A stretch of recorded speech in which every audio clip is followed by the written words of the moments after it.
Didier Drogba, lahir 11 Maret 1978, adalah mantan pemain sepak bola profesional Pantai Gading yang bermain sebagai penyerang.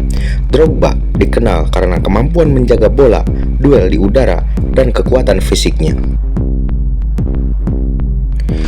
Ia adalah pencetak gol terbanyak timnas Pantai Gading sepanjang masa dan berada di urutan keempat pencetak gol terbanyak Chelsea sepanjang masa.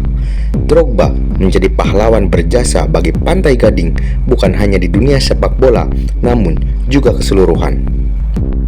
Dia juga berhasil menghentikan perang saudara di negaranya dengan prestasinya di kancah sepak bola. Di sini kita akan mengenal kehidupan Drogba, seorang atlet sepak bola yang memiliki banyak prestasi dan menjadi pahlawan di negaranya.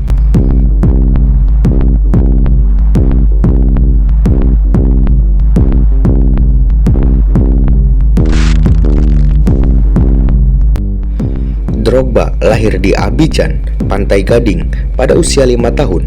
Ia dikirim ke Prancis oleh orang tuanya untuk tinggal bersama pamannya, yaitu Michael Goba, yang juga pemain sepak bola profesional. Akan tetapi, Drogba segera menjadi rindu dan kembali ke Abidjan setelah 3 tahun.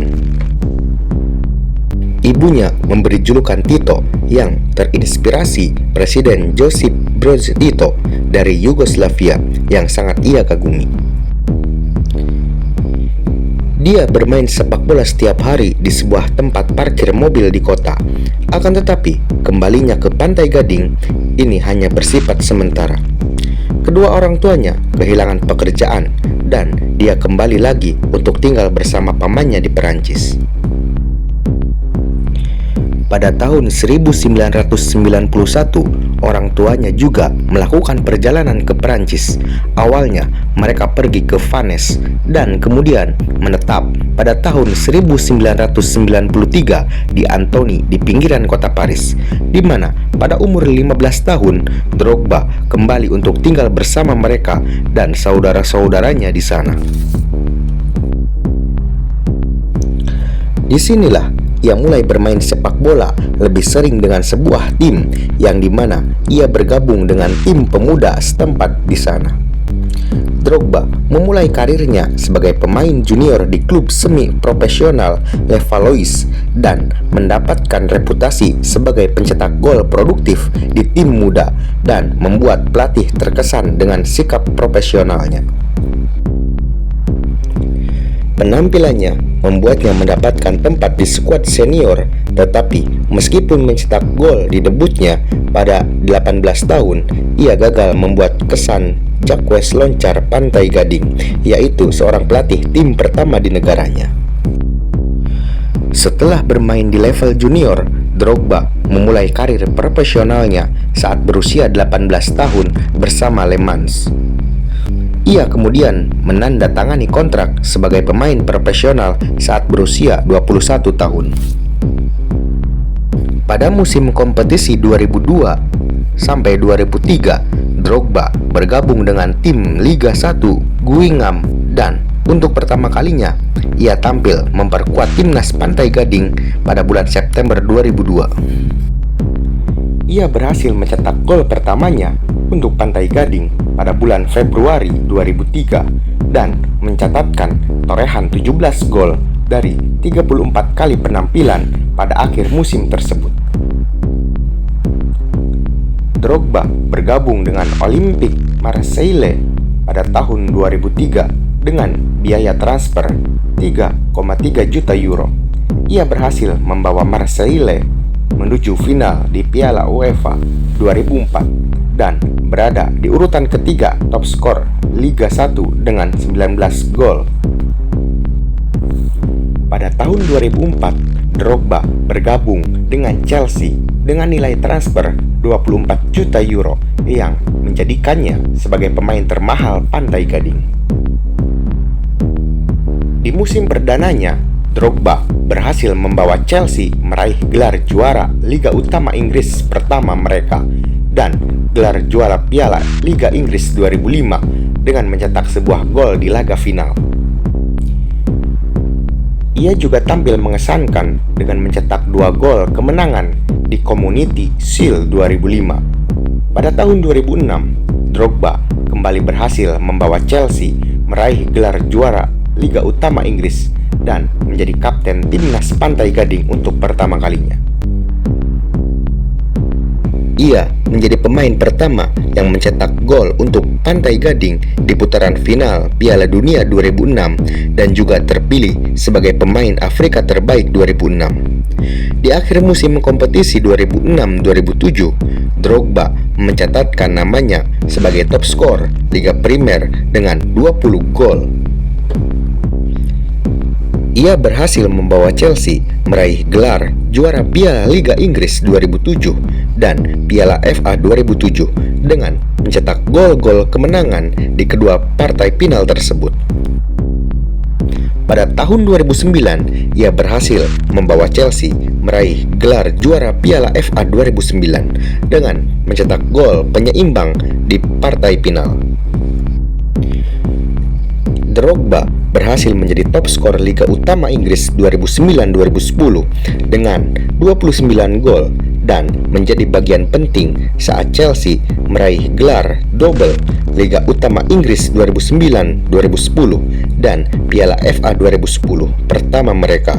Ia mencetak gol tunggal kemenangan Chelsea di laga final Piala FA 2010. Ia juga mencetak sebuah gol pada kemenangan Chelsea atas Liverpool di laga final Piala FA 2012. Gol tersebut menjadikannya sebagai satu-satunya pemain yang berhasil mencetak gol pada 4 laga final Piala FA dan 7 laga final Piala Inggris. Drogba juga tampil saat Chelsea menjuarai Liga Champions UEFA 2011-2012. Ia mencetak gol penyeimbang, kemudian gol penentu kemenangan di babak adu penalti pada laga final. Gol di babak adu penalti tersebut merupakan tendangan terakhirnya sebagai pemain Chelsea setelah Chelsea menyatakan Drogba akan meninggalkan klub saat kontraknya berakhir pada akhir bulan Juli 2012. Pada 20 Juni 2012, ia mengumumkan Shanghai Shenhua sebagai klub barunya dan akan bergabung dengan tim tersebut mulai bulan Juli 2012. Pada tanggal 28 Januari 2013, Drogba menyetujui kesepakatan 1,5 tahun dengan opsi 1 tahun lebih lanjut dengan tim Turki di Super League Galatasaray.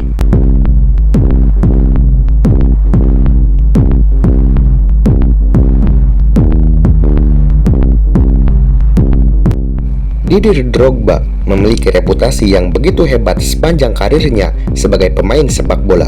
Ia menjadi legenda Chelsea setelah mengabdi di Stamford Bridge selama 9 tahun. Namun, prestasinya di sana atau bahkan ketika menjadi bintang kemenangan atas Bayern Munich di final Liga Champions yang menjadi satu-satunya trofi The Blues, tidak ada bandingannya dengan apa yang dilakukannya di negaranya, yaitu Pantai Gading. Kembali pada era 2000-an, sang legenda sepak bola Pantai Gading mampu menghentikan perang saudara yang berkecamuk di negara asalnya, seperti yang dilaporkan oleh BBC. Pada 8 Oktober 2005, Drogba bermain untuk Pantai Gading melawan Sudan dalam ajang kualifikasi Piala Dunia 2006. Mereka wajib meraih hasil yang lebih baik dari pesaing terdekatnya, yaitu Kamerun yang melawan Mesir pada malam yang sama untuk bisa melaju ke Piala Dunia. Pantai Gading memenangkan laga tersebut dengan bintang Liga Primer Inggris Drogba, Didier Zokora, Emmanuel Eboué, dan Kolo Toure yang memperkuat tim. Pada saat pesaingnya yaitu Kamerun yang melawan Mesir setelah peluit panjang, Kamerun ditahan imbang 1-1 oleh Mesir dengan hanya beberapa menit tersisa dan mendapatkan penalti. Beruntung bagi Drogba dan kawan-kawan karena penyerang dari Kamerun, Pierre Wom, gagal mengeksekusi penalti sehingga memungkinkan Pantai Gading lolos ke Piala Dunia untuk pertama kalinya dalam sejarah mereka setelah mengalahkan Sudan. Para pemain merayakan kelolosan tersebut secara liar, namun tidak lama kemudian perhatian Drogba beralih ke perang saudara yang telah berkecamuk di negaranya sejak 2002. Drogba pun berbicara selepas pertandingan. Ia berkata, masyarakat Pantai Gading dari utara, selatan, tengah, dan barat, kami membuktikan hari ini bahwa semua warga Pantai Gading dapat hidup berdampingan dan bermain bersama dengan tujuan yang sama untuk lolos ke Piala Dunia. Kami berjanji kepada Anda bahwa selebrasi akan menyatukan semua orang. Hari ini kami memohon kepada kalian, satu negara di Afrika dengan begitu banyak kekayaan tidak boleh jatuh ke dalam perang. Tolong taruh senjata kalian dan adakan pemilihan. Kami ingin bersenang-senang, jadi berhentilah menembakkan senjata kalian. Pidato tersebut dilakukan oleh Drogba dan kawan-kawannya sambil berlutut. Pidato Drogba itu memiliki efek yang sangat besar, akhirnya membantu dua kubu yang berperang naik ke meja perundingan tempat gencatan senjata yang akhirnya ditandatangani. Setahun berselang, Drogba mengatakan bahwa pertandingan internasional melawan Madagaskar akan diadakan di utara Pantai Gading, Bouake, atau wilayah yang dikuasai oleh pemberontak. Pantai Gading pun menang pada 3 Juni 2007 dengan skor 5-0 atas Pantai Gading, dan Drogba yang turut mencetak gol pada akhir pertandingan di arah keliling lapangan. Momen tersebut kian menyatukan masyarakat Pantai Gading.